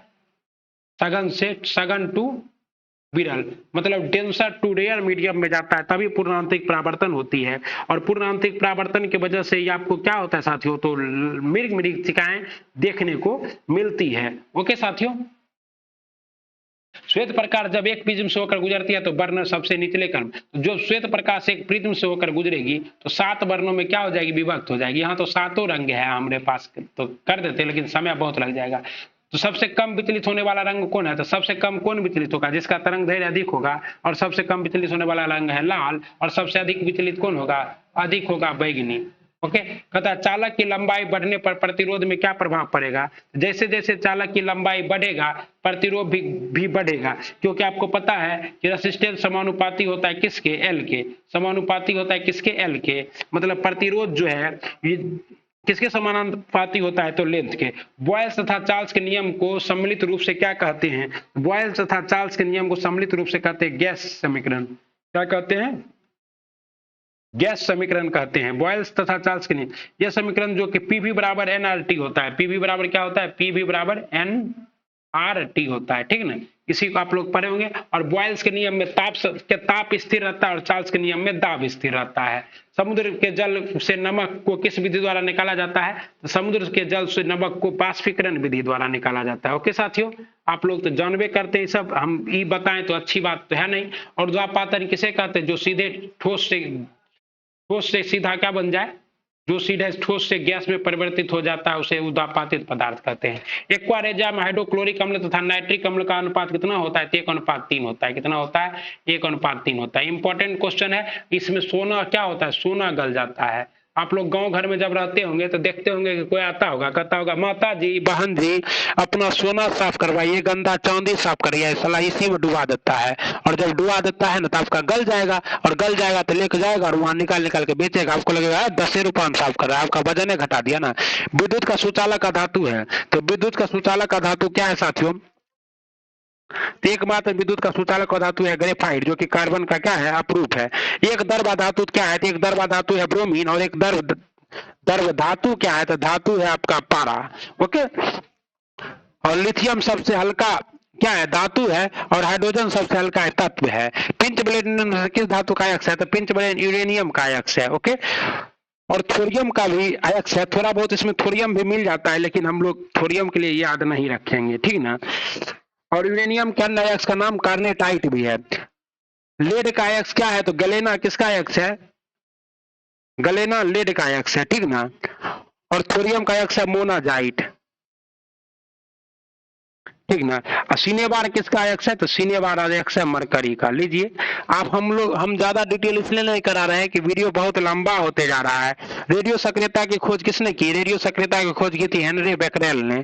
किसने की थी? हेनरी बेकरेल ने की थी, ठीक ना साथियों। और रेडियो सक्रियता की खोज तो ही किया, लेकिन रेडियो सक्रियता के लिए जो है नोबेल प्राइज किसे मिला था? तो मैडम क्यूरी और प्यूरे क्यूरी को मिला था। ओके, और इसके द्वारा यूरेनियम तथा यूरेनियम लवणों को सर्जित विकिरण के बेकरेल किया। मैडम क्यूरी ने रेडियो सक्रियता शब्द का प्रयोग सर्वप्रथम किया था, इसलिए इन्हें क्या मिला था? इन्हें मिला था साथियों नोबेल प्राइज। और ये रसायन और फिजिक्स दोनों क्षेत्रों में नोबेल जीत चुकी है। कहता है भारतीय संविधान में संसद के दोनों सदनों की संयुक्त बैठक का प्रावधान किस देश के संविधान से गृहीत किया गया है? तो ये हम लोग कहां से लिए हैं? तो हम लोग ऑस्ट्रेलिया से लिए हैं। और ये किसमें है? तो आर्टिकल 108 में है। किसमें आर्टिकल? और इसकी अध्यक्षता कौन करते हैं? तो लोकसभा अध्यक्ष। ओके साथियों, राज्यपाल को पद की शपथ किसके द्वारा दिलाई जाती है? तो राज्यपाल को पद की शपथ उच्च न्यायालय के मुख्य न्यायाधीश के द्वारा दिलाई जाती है। वर्तमान में बिहार के राज्यपाल कौन है? राजेंद्र प्रसाद आर्लेकर हैं। ओके, हमने ऑस्ट्रेलिया से और क्या लिया साथियों? तो समवर्ती सूची। बढ़ती सूची भी हमने कहां से लिया? ऑस्ट्रेलिया से लिया। दक्षिण अफ्रीका से क्या लिया था हमने? संविधान संशोधन लिया। आयरलैंड से हम क्या लिए? तो नीति निर्देशक तत्व लिए, नीति निर्देशक। ब्रिटेन से हमने क्या लिया? तो ब्रिटेन से हम संसदीय प्रणाली लिए।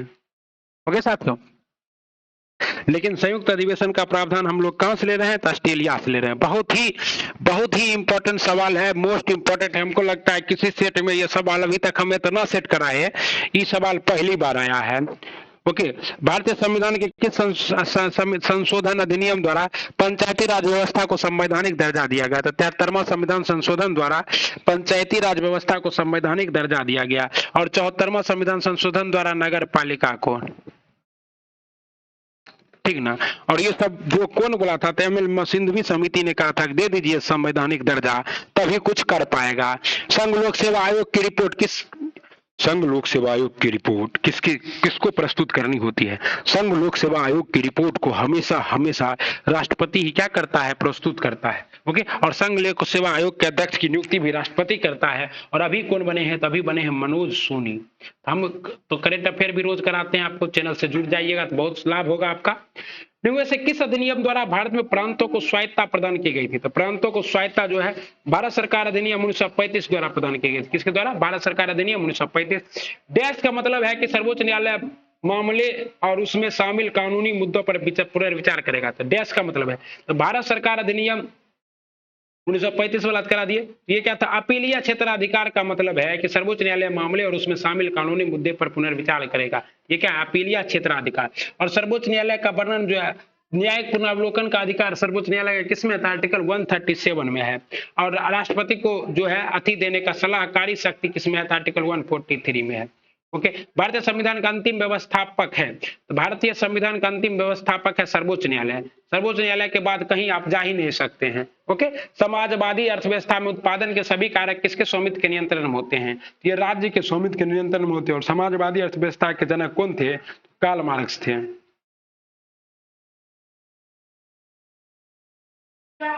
ओके, महाल नववर्षीय मॉडल का संबंध किस पंचवर्षीय योजना से था? द्वितीय पंचवर्षीय योजना का संबंध किससे था साथियों? तो महाल नववर्षीय मॉडल से। और पहली पंचवर्षीय योजना किस पर निर्भर था? तो हेराल्ड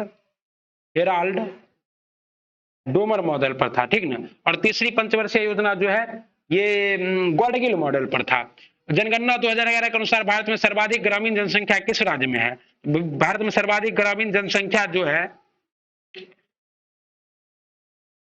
हिमाचल प्रदेश में है। किसमें?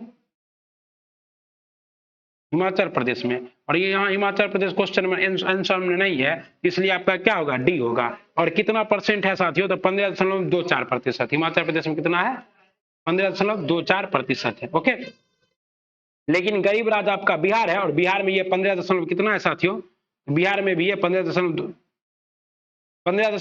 कुछ है, लेकिन तनिसा कम है हिमाचल प्रदेश से, इसलिए ये ऑप्शन नहीं होगा। आइए, कहता है बिहार बजट 2022-23 के अनुसार बिहार का विकास दर कितना रहने का अनुमान है? बिहार बजट 2022-23 के अनुसार बिहार का विकास दर जो है वो कितना रहने का अनुमान है? 15.24%। 15, और ये जो 15.24 बता रहे थे इसी का बता दिए साथियों। ये 90% जो है हिमाचल प्रदेश में क्या है? 90% ग्रामीण क्षेत्रों में लोग रहते हैं। ओके, माफ कीजिएगा साथियों। प्रति हेक्टेयर उत्पादन की दृष्टि से सबसे अधिक चावल का उत्पादन किस राज्य में होता है? तो प्रति हेक्टेयर उत्पादन की दृष्टि से सबसे अधिक चावल का उत्पादन जो है वो पंजाब राज्य में होता है। कहाँ होता है? पंजाब राज्य में। ओके, भारत में सबसे अधिक चावल पश्चिम बंगाल में होता है, लेकिन चावल प्रति हेक्टेयर की दर से पंजाब में होता है। लेकिन सबसे ज्यादा चावल का उत्पादन कहाँ होता है? पश्चिम बंगाल में। और यहाँ तो चावल का 3 गो किस्म होता है, अमन, ओस और बोरो। ओके, सूची 1 का सूची 2 से मिलान कीजिए। जिम कार्बेट नेशनल पार्क, जिसका नाम बदल कर हो गया रामगंगा नेशनल पार्क, कहाँ है? यहाँ दाम्फा वन्य जीव अभ्यारण्य कहाँ है? तो मिजोरम में है। रणथंभौर वन्य जीव अभ्यारण्य कहाँ? राजस्थान में। बाधवगढ़ कहाँ है? मध्य प्रदेश में है। ओके साथियों,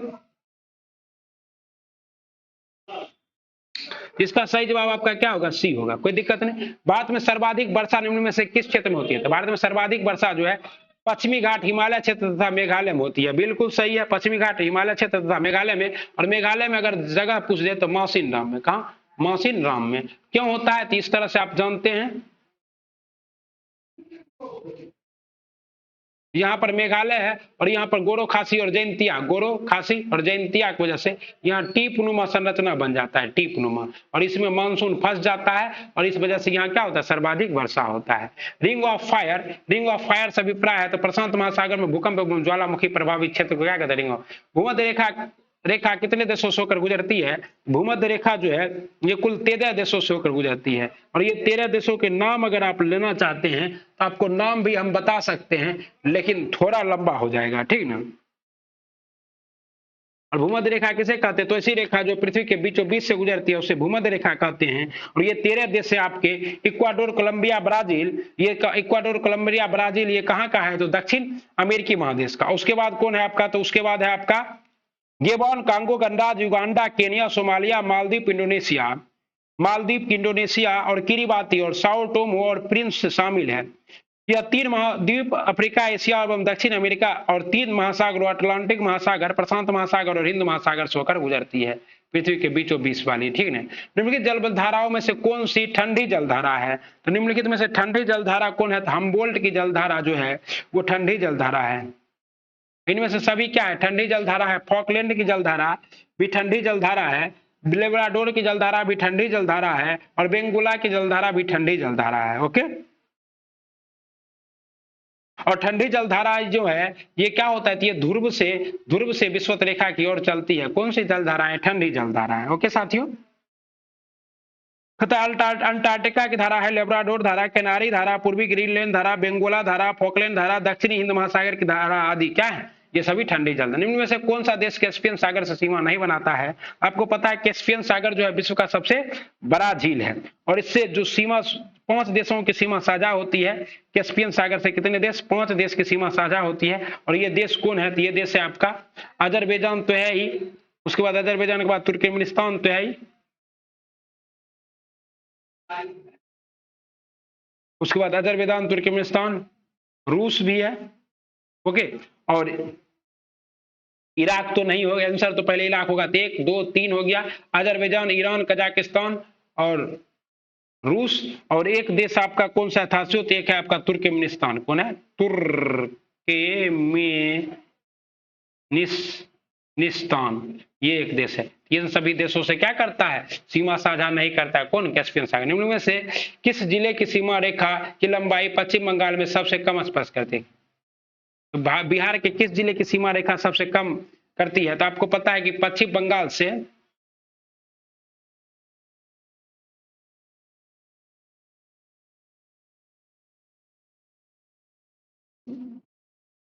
बिहार जो है यहाँ पश्चिम बंगाल से 3 राज्य किशनगंज, कटिहार और किसका, पूर्णिया का सीमा साझा करता है। लेकिन कहता है सबसे कम किसका सीमा साझा करता है, तो पूर्णिया का सीमा साझा करता है, ठीक ना। और बांका का सीमा तो पश्चिम बंगाल से लगता ही नहीं है। कहता है निम्नलिखित में से किस राज्य में सर्वाधिक पायराइट पाए जाते हैं, निम्नलिखित में से किस राज्य में सर्वाधिक पायराइट पाए जाते हैं, तो पायराइट में एक अधिकार है किसका, बिहार का। 2011 की जनगणना के अनुसार बिहार में सर्वाधिक लिंगानुपात किस जिले में है, तो सर्वाधिक लिंगानुपात जो है गोपालगंज में है, और सबसे कम लिंगानुपात कहाँ है, तो मुंगेर में है। ओके, और सर्वाधिक जनसंख्या वृद्धि दर लगभग 30% कहाँ है, तो मधेपुरा में है। ओके, और जनसंख्या घनत्व में जो है शेखपुरा के बाद दूसरे नंबर पर कौन आता है, जमुई, सॉरी कैमूर के बाद जमुई आता है। भारत का सबसे लंबा राष्ट्रीय राजमार्ग कौन है, तो भारत का सबसे लंबा राष्ट्रीय राजमार्ग 1 है। और राजमार्ग 1 कहां से कहां तक जोड़ता है, तो इलाहाबाद से हल्दिया को जोड़ता है। किसको जोड़ता है, इलाहाबाद से हल्दिया को जोड़ता है, राष्ट्रीय राजमार्ग 1। शून्य रेखा कहलाती है, तो शून्य रेखा क्या कहलाती है साथियों, त्रिपुरा और बांग्लादेश के बीच की सीमा रेखा शून्य रेखा कहलाती है। कहता 80% का 50, अब मैथ से स्टार्ट हो गया। कहता 80% का 50%, यानी कि 80 गुना 50/100 का क्या है 90%, 90/100। 1 0 से 1 0, 1 0 से 1 0, 1 0 कट गया, 1 0 से 1 0 कट गया। 5 से 5 दूना 10, 2 से 2 चौका 8, अब 9 पचे 45, 9 चौका 36। सही जवाब कितना होगा, 36। कोई दिक्कत नहीं। कहता है अगले 9 + 2√14 का वर्गमूल कितना होगा, तो 9 + 2√14, 9 + 2√14, तो इसको क्या लिख सकते हैं, 9 को लिख सकते हैं साथियों 2 + 7 + 2 इंटू क्या लिख सकते हैं, √2 गुना 7, यही लिख सकते हैं। यानी कि ये फॉर्मूला बन गया √2 का स्क्वायर प्लस √7 का square plus 2 root 2 into root 7, यानी कि ए प्लस बी का होल स्क्वायर का फॉर्मूला बन गया। ए प्लस बी का होल स्क्वायर कितना होता है साथियों?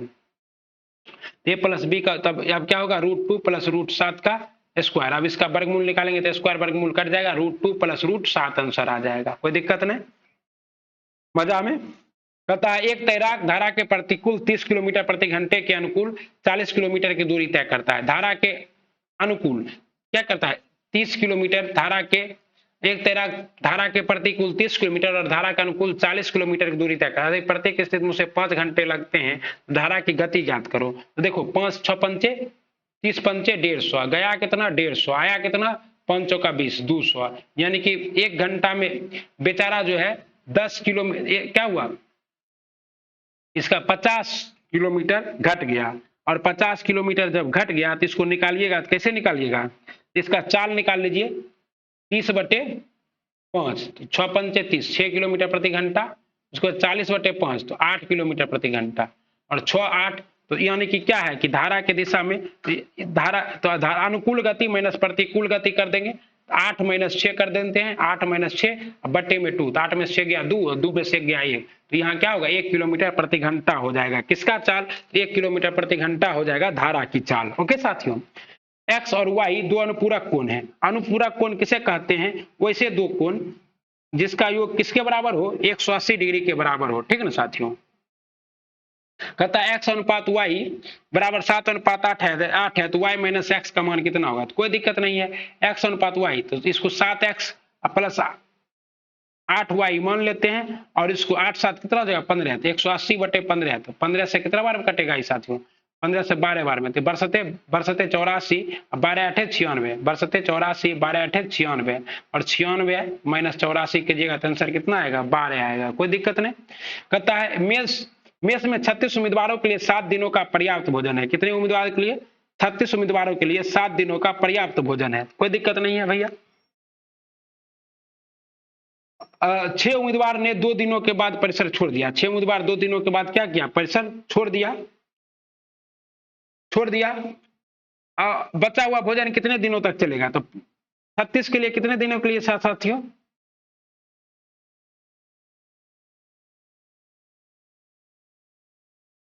दो दिन तो रह गया, यानी कि 5 दिन का बता, 36 गुना 5, 36 उम्मीदवारों के लिए 5 दिनों का भोजन बचा हुआ है। लेकिन क्या हुआ साथियों? 2 दिन बाद परिसर छोड़, बचा हुआ भोजन कितने दिनों तक चलेगा? तो बचा हुआ भोजन, अब बचा कितना? तो 30 आदमी बचा, और कितना दिन चलेगा ही ना? 30 इधर लाल देते हैं, 5 से 5 31, और 6 से 36, क्या दिन चलेगा? 6 दिन चलेगा। कोई दिक्कत नहीं, MDM से गुना कर दिए।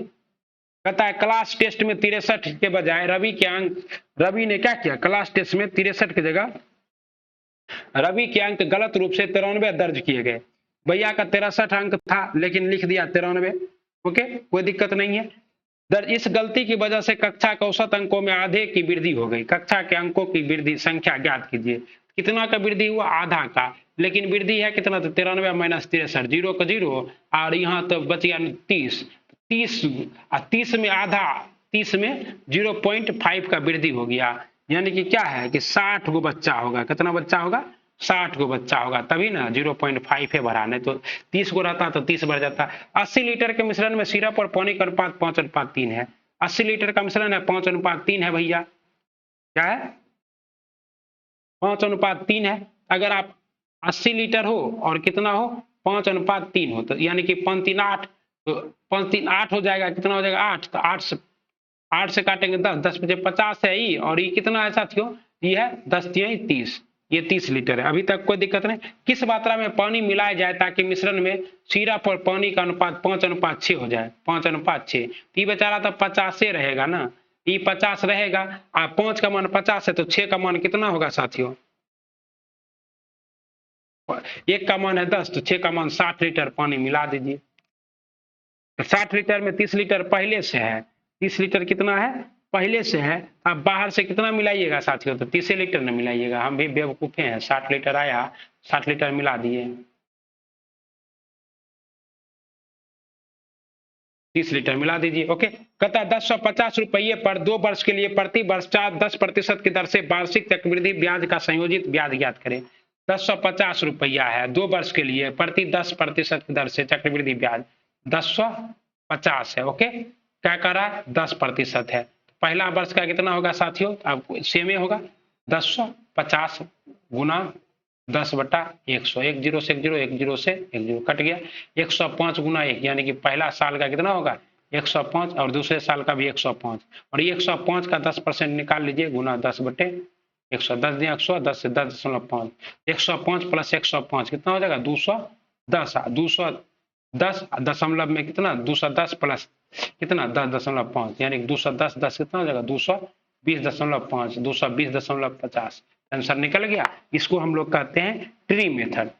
एक और आपको फॉर्मूला तो पता ही होगा, ए बराबर क्या होता है P × 1 + R/100/T, इससे भी आप बना सकते हैं। एक संख्या में 30% की वृद्धि की जाती है और फिर 25% की कमी की जाती है। ये भी फॉर्मूला लगा दीजिए सीधे, 30 - 25 प्लस माइनस क्या होगा -30 गुना 25/100, 30 में से 25 गया 5, यहाँ क्या हो जाएगा 5 - 7.5, यानी कि कितना हो जाएगा 2.5% की हानि, तो 2.5% की क्या होगी कमी होगी। दिए गए व्यंजक का मान ज्ञात करें। कितना सिंपल है साथियों, 112 में 4 से भाग दीजिएगा कितना बचेगा 28 आ जाएगा, और 226 गुना 2 कीजिएगा तो 652 आ जाएगा। कितना आ जाएगा 652। अब 652 प्लस 28 और 3 गुना -3 गुना 2 6, इसको घटा दीजिए तो 652 में से 6 घटा, ये दोनों जोड़ दिए 8 2 10 के 0 और 5 2 7 1 8 और 680 - 6, 680 में से 6 घटाएगा तो कितना बचेगा 674 बचेगा। दो बहनों की वर्तमान आयु का अनुपात 5:4 है। यदि 4 वर्ष बाद उनकी आयु का अनुपात 11:9 हो जाता है तो छोटी बहन की वर्तमान आयु, कहता है दो बहनों की वर्तमान आयु का अनुपात 5:4 है। कितना है 5:4 है। 4 वर्ष बाद कितना हो जाएगा 11:9 हो जाएगा। कितना बढ़ा साथियों 5 6 5 11 और 5 6 11 5 4 5 बढ़ा, आई गड़बड़ है। दोनों जगह क्या है बढ़ना सही नहीं है। इसमें हम 2 से गुना कर देते तो 10 हो जाएगा, आई हो जाएगा 8, 10 से 8 ई भी बढ़ा 1 आई भी बढ़ा 1, तो अनुपात 1 का मान कितना है 4 साल। तो कहता है छोटी बहन की आयु, तो अनुपात 9 का मान कितना होगा 9 चौका 36। अच्छा 4 साल बाद तो वर्तमान तो कितना आया 9, तो 9 चौका 36 साल। तो कितना छोटी बहन की एज कितना हो जाएगा, छोटा बहन का एज हो जाएगा साथियों, अच्छा छोटकी 8 है ना, 8 चौका 32 हो जाएगा। कितना हो जाएगा 32। वर्तमान पूछ रहा है, निम्नलिखित अंक श्रेणी से लुप्त संख्या ज्ञात कीजिए। 21 है और 21 के बाद 30 है, 21 के बाद क्या है 30, तो इसमें कितना जोड़े साथियों +9, फिर उसमें कितना जोड़े 130, फिर प्लस इसमें कितना जोड़े साथियों 299। लेकिन यहाँ कोई लिंक नहीं बन रहा है तो नीचे लिंक फिर बनाइए। यहाँ 121, यहाँ कितना जोड़े साथियों तो 169, यानी कि क्या है 11 का स्क्वायर प्लस किसका स्क्वायर जोड़ रहा है 13 का स्क्वायर, 13 के बाद किसका स्क्वायर जोड़ेंगे 15 का स्क्वायर, यहाँ क्या आएगा 225 और 469 में 225 और 225 आएगा, जोड़ेंगे तो कितना हो जाएगा यहाँ पहले नीचे, यहाँ नीचे हो जाएगा 225 जोड़ना है, 225 जोड़ेंगे तो यहाँ कितना हो जाएगा, यहाँ हो जाएगा 524, कितना 524, और 459 में जब 524 जोड़ेंगे तो 983, ये इतना बन जाएगा। लुप्त संख्या ज्ञात कीजिए 733, 733। अब 733 है कैसे आएगा 7 गुना 3 21, ओके 21 गुना 3 63 और 63 गुना 3 183। यहाँ क्या है गुना 3 गुना 3 गुना 3, तो यहाँ भी क्या करना है गुना 3 बड़े 3 गुना, यहाँ 5 चला तो यहाँ 4 करिए, 4 4 4 चौका 48, 48 चौका 43 चौका कितना होगा साथियों 192, सही जवाब हो जाएगा। नीचे दिए श्रृंखलाओं में संख्याओं का एक क्रम दिया गया, इसमें से गलत संयोजन की पहचान करें। गलत संयोजन की क्या करना है पहचान करना है, कर रहा है 325 के बाद क्या है 325 के बाद -66, उसके बाद इधर क्या है तो -55 है, -44 है, उसके बाद कितना है -33 है, उसके बाद कितना -22 है, उसके बाद कितना है -11 है, ठीक ना। तो घट घट के आ रहा है 11, पहले यहाँ हुआ 11 बढ़ा, फिर 11 से 22 बढ़ा, फिर 22 से कितना बढ़ा साथियों 33 बढ़ा, फिर 33 से कितना बढ़ा 44 बढ़ा, फिर 44 से 55 बढ़ा और 55 से अब यहाँ 55 से कितना बढ़ेगा यहाँ जो 55 बढ़ा तो 204 में 55 बढ़ा तो 262 थोड़ा आएगा, 5 और 9 69 आएगा। तो यही हमारा क्या है 269 आएगा। ये हमारा 262 वाला क्या है गड़बड़ है। पता है किसी कुट भाषा में तो इसमें बहुत अच्छा फोटो नहीं आया है, आंसर मार देते हैं आप लोग, क्या कीजिएगा थोड़ा क्षमा कीजिएगा, इसमें फोटो अच्छा नहीं आया है। ओके, इसका मान है 78 और 4 समूह अक्षर दिए गए जिसमें से 3 किसी प्रकार समान है और एक भिन्न है, उस भिन्न समूह की पहचान कीजिए। तो ये वाला तो इजी है, भिन्न वाला क्या है तो ICKP है। और इसमें देखिए कूट भाषा में इतना कितना इतना कितना लिखा जाता है इतना, तो देखिए सी से बहुत क्या है बड़ा है, इसका एक्सप्लेनेशन आपको मिल जाएगा पीडीएफ में, देख लीजिए। निम्नलिखित शब्दों में से अंग्रेजी शब्दकोश उनके क्रम के अनुसार लिखिए। ये सब तो सिंपल है, पहले क्या आएगा तो DW आएगा, DW, लेकिन DWE आएगा तो सबसे पहले तो 3 आएगा, उसके बाद क्या आएगा 2 आएगा, और उसके बाद क्या आएगा तो उसके बाद 4 आएगा, 3 2 4 1, तो सही तो ही है 3 2 4 1। ओके, राहुल अपने घर के पास एक पार्क में टहलने शुरू करता हुआ 7 मीटर पूर्व की ओर जाता है। कितना मीटर जाता है पूर्व की ओर, तो पूर्व की ओर जाता है 7 मीटर। कितना मीटर 7 मीटर पूर्व की ओर जाता है। फिर कहता है कि वह 7 मीटर पूर्व की ओर दौड़ता है, फिर 9 मीटर बाईं ओर, तो बाईं ओर दौड़ता है, और फिर अपनी दाईं ओर 6 मीटर, फिर अपनी दाईं ओर 6 मीटर दौड़ता है। ओके, और फिर क्या कहता है, और फिर उत्तर दिशा की उत्तर की ओर 11 मीटर, फिर उत्तर की ओर कितना मीटर दौड़ता है,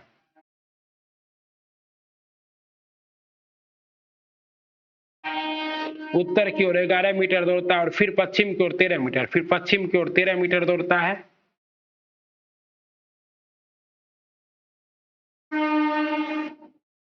पश्चिम की ओर 13, अरे यार गड़बड़ा गया लगता। हाँ एक बार फिर से देखते हैं। कहता है राहुल अपने घर के पास पार्क में टहलने निकलता है, 7 मीटर चलता है।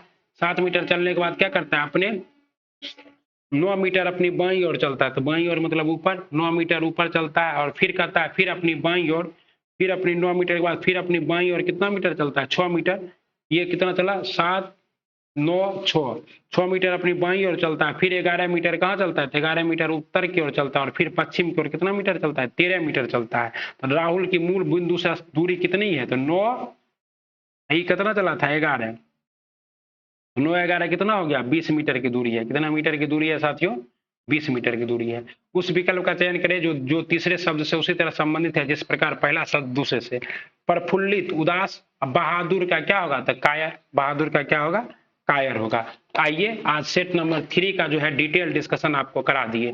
अब ये डिटेल डिस्कशन आपको कैसा लगा कमेंट बॉक्स में जरूर लिखिएगा। ओके, और आइए एक चीज और करा देते हैं। मलाला यूसुफजई का आज क्या है, मलाला यूसुफजई दिवस है 12 जुलाई को। ओके, इनका नाम है गुरु मकाई, 12 जुलाई, पाकिस्तानी मिगरा खैबर पख्तून, पाकिस्तान से महिला अधिकार कार्यकर्ता और शिक्षाविद।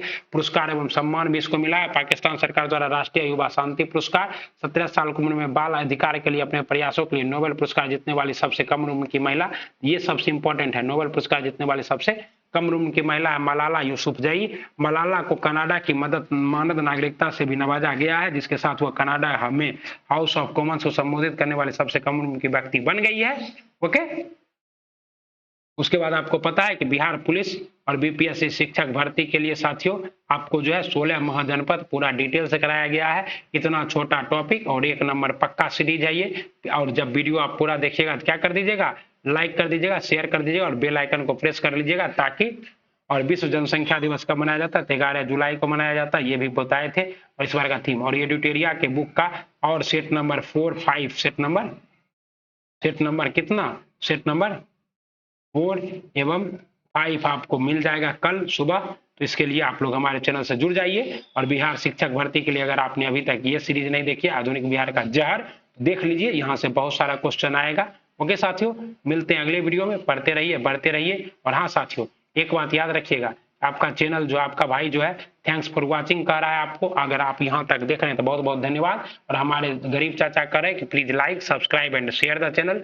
ओके, ठीक है, मिलते हैं अगले वीडियो में। राधे राधे, वंदे मातरम, जय हिंद, जय भारत, जय श्री राम, खुदा हाफिज, सबा खैर, शुभ रात्रि। ओके, लाइक सब्सक्राइब और शेयर करना मत भूलिएगा। और अगले वीडियो के लिए खूब प्यारा प्यारा कमेंट कीजिएगा और अपना रिव्यू लिखिएगा कि आपको वीडियो कैसा लगा है। ओके, तो कैसा लगा कमेंट करिए। मिलते हैं अगले वीडियो में। राधे राधे, वंदे मातरम, श्री शिवाय, नमस्तुभ्यं।